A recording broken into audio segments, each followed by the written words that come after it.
Hey everybody, welcome to Cara's Cucina, YouTube's first and only Emmy-nominated cooking show. I'm Cara DeFalco. I have a very special guest here with me today, Marissa Costones, author of Change Bites, and she is a fellow health coach. And we're here to give you a great recipe to launch you into the new year.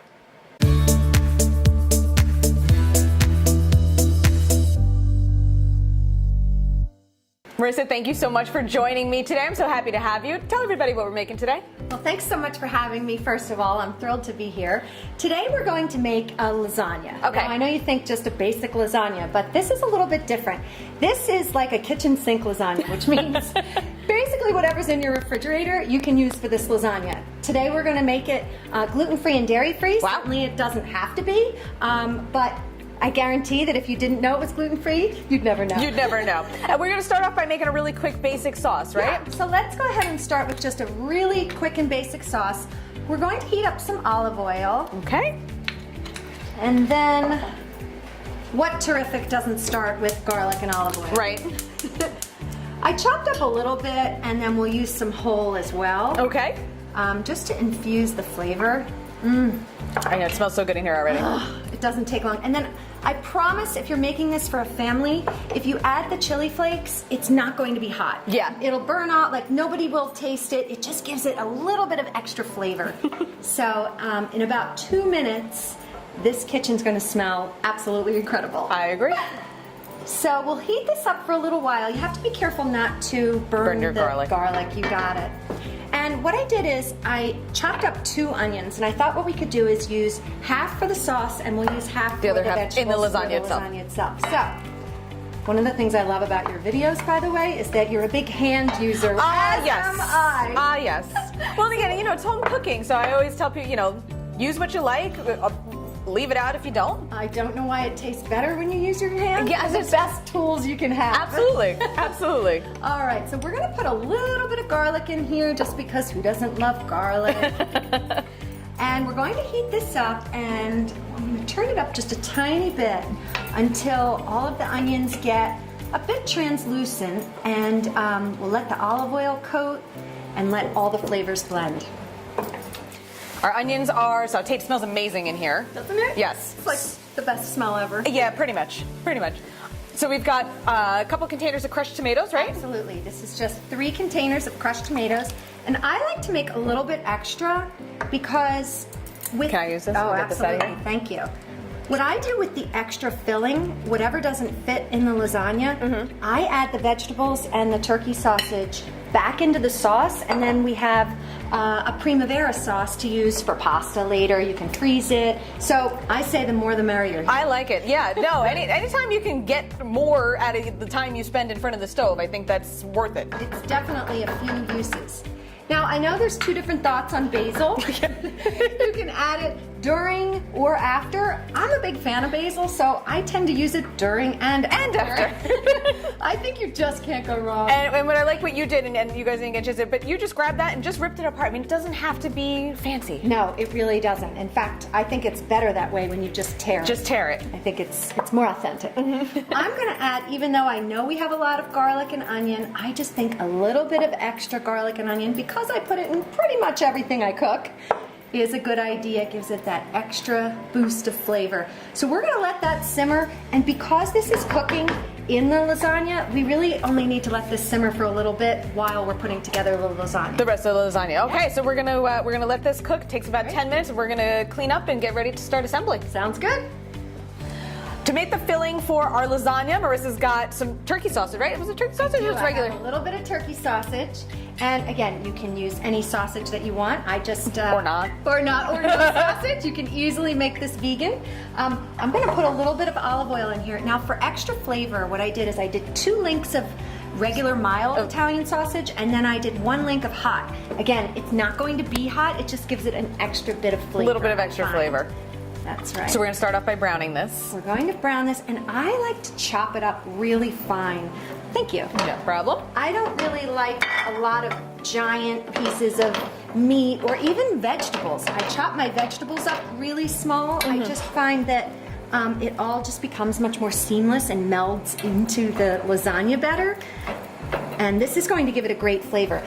A lot of times I won't even use turkey sausage or any sausage, and I'll do it vegetarian, but what I will do is put an extra hit of either Italian seasoning or fennel into my vegetables. In with the veggies, so it has that flavor to it. Gives it that Italian flavor. There's something about it that's just extra yummy. I love it. I love it. And we have notes. So we started off by saying we kind of called this kitchen sink lasagna because we've got a whole slew of vegetables here. Yeah. And it can be whatever you like. Whatever. I like this kind of dish for the end of the week. You know, I have a little bit of kale left in the fridge, and I have, you know, this cucumber, whatever it is. Chop it up, and you can put it in a dish like this. Absolutely. I think you'll find sometimes when I'm posting lasagna, it's usually on a Thursday night. Yeah. I look in my refrigerator and I see I have one zucchini, I have a little bit of broccoli, I have a half of an onion, some frozen spinach, and I throw it all together and grab a can of even artichoke hearts out of the pantry. So it really is so flexible to use whatever you want. And the amounts are flexible too. You won't believe how the littlest bit of ingredients goes such a long way. So Marissa, I want to talk a little bit about your book, Change Bites. So we said you're also a fellow health coach like myself, and came up with this book as a way to help people begin that transition or find the best way. So much of what we're taught, and what I try to tell you guys as well, is that there's no one right way to do it. You have to kind of do a little trial and error and find what works for you. So what is your process here? So what I find is that, you know, really my philosophy is one bite at a time. So if you try to make a dramatic change overnight, we can have the best of intentions. Tomorrow I'm going to be vegan. Tomorrow I'm going to give up any bit of sweets for the rest of the year. Not eating bread ever again. Yeah. Ever again. And it's always Monday. Yes. Right? You know, or I'm never going to eat another carb for the rest of my life. All those are great intentions, but the reality is that you need a plan. Yes. And I spent many years in change management consulting with corporations. Okay. Corporations didn't just decide to have a merger or make a big change and say, okay, tomorrow we're going to do it. They had a very specific plan. So that's kind of what we do, and we create a very slow process for incorporating changes. So let's take the lasagna, for example. Let's say you've never had a gluten-free, dairy-free turkey sausage lasagna. You're like, no way. You could just start by incorporating a few vegetables. Start with that. Then start to transition to a different kind of meat. And then eventually no meat if that's your goal. You could try it with regular cheese and then experiment with other cheeses. So you have a plan in your mind of how you want to eat and the kind of change, and you make some gradual steps towards that. And what I've found in my practice is that these gradual small changes become a lifetime change. They're very sustainable instead of just a dramatic change overnight, right, and it never works. Absolutely, absolutely. So, and the book is available on? It's available on Amazon, and also if you go on my website, www.changebites.com, you can get extra copies of the worksheets. It's a very interactive process. It's not just a book just that's not interactive. It takes you through each stage of the process, and it has a lot of worksheets. And if you go on my website, you can get extra copies of the worksheets. I love it.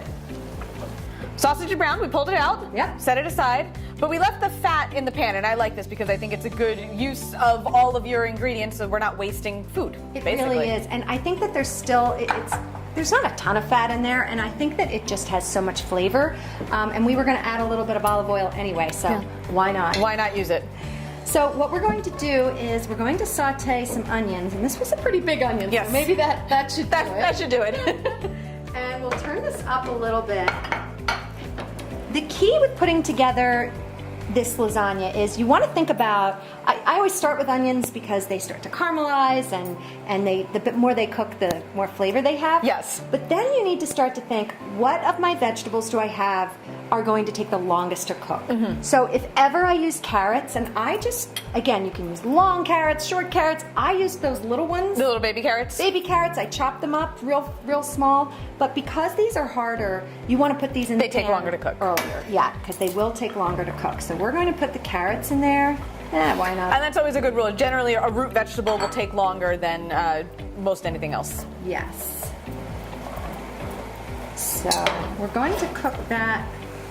That'll cook for the longest, and we'll turn the heat up a little bit and get that nice and start to get. But basically, we're going to ultimately saute all of our vegetables into one mixture. That's right. That's right. And the thing with amounts too, and this is what's kind of funny, is I don't say exactly a cup of this vegetable, a half a cup of this vegetable. It's really what you have. Make a big, one full pan of it. We'll layer it into the lasagna, and then, like I said, with what you have left over, we dump in the extra sauce. You could even put it in another pot and pour some chicken broth on top and have a soup for the rest of the day. There you go. That works too. All right. We're going to saute up some veggies. We have some mushrooms. We also have some broccoli, some bell peppers, a little zucchini. And for, right now we're doing this in January. Zucchini may be a little out of season, but if it's something you like, you can always buy it frozen. Absolutely. And also it's really easy to put it together when you have a few frozen vegetables. Yes. I think the key to cooking a quick, healthy meal is having your pantry, your freezer, and then whatever fresh ingredients you have for the week, keep that in stock, and you're ready to go. So you can see, this was not a lot of vegetables, believe it or not. I mean, I think this was one big zucchini. That's it. So a little bit goes such a long way. And do you smell the sausage flavoring? Yes. That's so good. And that onion. Wherever you got that onion, that was a really delicious smelling onion. Very good onion. And then for the peppers, the same thing. I bought one of those sleeves of the red, the yellow. The mix, yeah. I mean, I just think that color, you can't go wrong. Because it makes it look beautiful. When your food looks good, you're more apt to eat it. It looks pretty, it tastes delicious, it smells delicious, and it's really easy to do. So we're going to season this with a little bit of salt, of course, a little bit of pepper, and then I promise you won't have bad breath, but a little bit more garlic and onion powder, just because it has to go in everything. And just let this cook down and get, I'd say, about halfway cooked. Okay. Which really should only take about 10 minutes? Not even 10 minutes. Yeah. Because it's going to cook when you put it into the oven when we bake the lasagna. Yep. Oh, this looks so good. This looks gorgeous. And the colors are so nice. Yeah, so I can't tell you exactly how much this is, but well, and Marissa did write out the recipe for us, so you'll have it at caradefalco.com. But again, the point here that we're trying to convey to you guys is whatever you have, use that. And it'll be enough. You'll be surprised. Absolutely. Absolutely. So we are ready to assemble our lasagna. We put the sausage back in with the vegetables, so it's all mixed together. We've got our sauce. We have our pasta sheets. Now, again, you had said we're making this gluten-free, so these are gluten-free pasta, a lentil pasta. It is. It's a lentil pasta. I've made it with just plain brown rice lasagna pasta, and no matter what you buy, don't believe the box. It's all, you don't have to boil any of it. Just put it in there. You'll have enough sauce. When it bakes, it'll cook right through. So yeah, I love it. So Marissa's going to assemble the large family-style pan, but she has a great tip for everybody, too. If you have these little glass Tupperware containers. Definitely. I always make one or two extra. I've even used a little loaf pan, and I've made a couple little loaf pans, bake them, put them in the freezer. It's a great lunch or snack for your kids, for yourself, or even an extra I like dinner. this, yeah, because I was going to say, if you're a busy person and you need to, get out of the house quickly and you need something for lunch, if this is ready to roll, then, you didn't have to think about it. And again, that's, so much a part of what we do and in teaching you guys how to cook and cook for yourselves. Like, a lot of what we're doing here, you're getting ahead of yourself. Yes.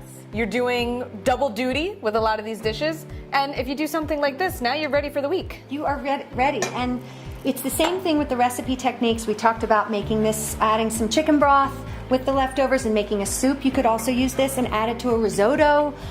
There's so many different things that you could make with it. Right, and you were saying that that's part of your system in your book is just kind of finding a handful of things that you like and you learn how to make, and then just incorporating, a mixture like that into it. That's right. It's about finding. I find that with my clients, if we have about 10 recipe, what I call techniques, which are just general techniques that can incorporate any vegetables or proteins that you have in your kitchen.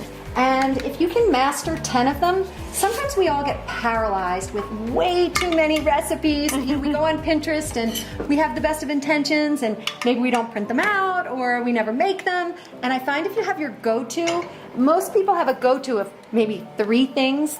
I make the same 3 things all the time. So the idea is just to have 10 things that you make that are super flexible and can be used, again, with whatever you've got in your pantry, your fridge, your freezer. Well, and I like the things that you suggested. I think pasta is a wonderful vehicle in general for vegetables. Yeah. Rice is a great vehicle for vegetables. That's how I refer to them. I'm like, what is the thing that's going to make me put the vegetable in my mouth with it? Well, and it's so funny you said that, because I often say that to clients all the time. I say, how can you incorporate vegetables into breakfast, lunch, and dinner just a little bit every day? And that's a great first step. Again, if you want to eat more plant-based, you don't have to do it all in one day. Just every meal, how can I incorporate just a little bit more? And we are also using, this is a vegan cheese that you apparently swear, I'm not going to know the difference here. I promise that you won't know the difference. It's an almond cheese, actually. Okay. And the only tip I will give you is that you have to make sure that it's covered in sauce. I did make the mistake one time. I forgot to put sauce on top of it, and I baked it without the sauce, and it came out really hard. It was a little funky, okay. So good. So please learn from my terrible mistakes. You want to make sure that this second layer has a nice layer of sauce. Got it. The other thing that's really good about having a good amount of sauce on here is that's what will cook the noodles. Yes. So don't be afraid. I kind of like a lot Make of it sauce. saucy.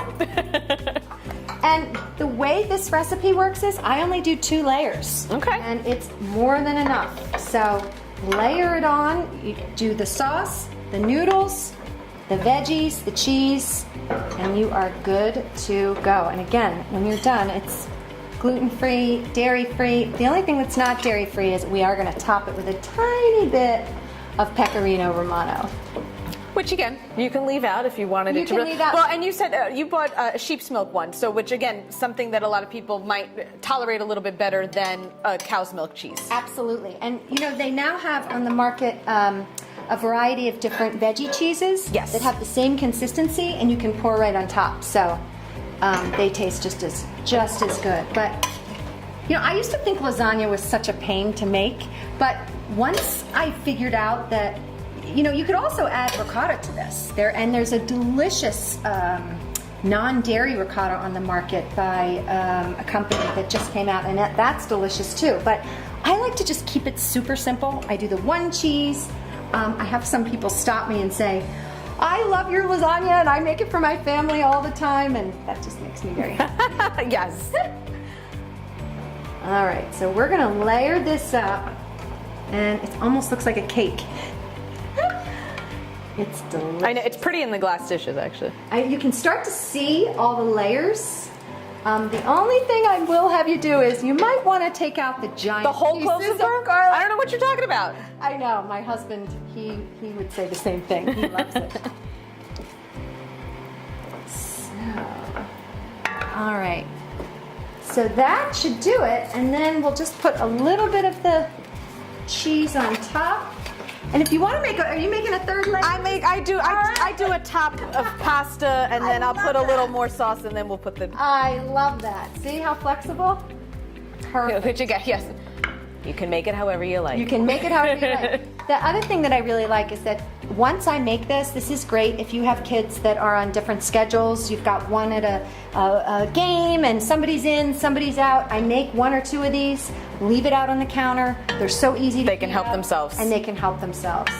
And then of course you've got some for you later. when you actually get a chance. Exactly. Just make sure nobody. Can I top Yes, it off yes, here? please. Oh my gosh, that looks so good.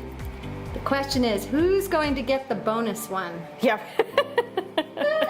All right. So, and then of course we bake this in a 350-degree oven for how long? You know what? Sometimes I even start it at 375. Okay. And just really get it nice and hot. I do it for 20 minutes. Okay. Take a peek. If it looks like it's starting to get brown, I'll cover it with a little bit of parchment paper.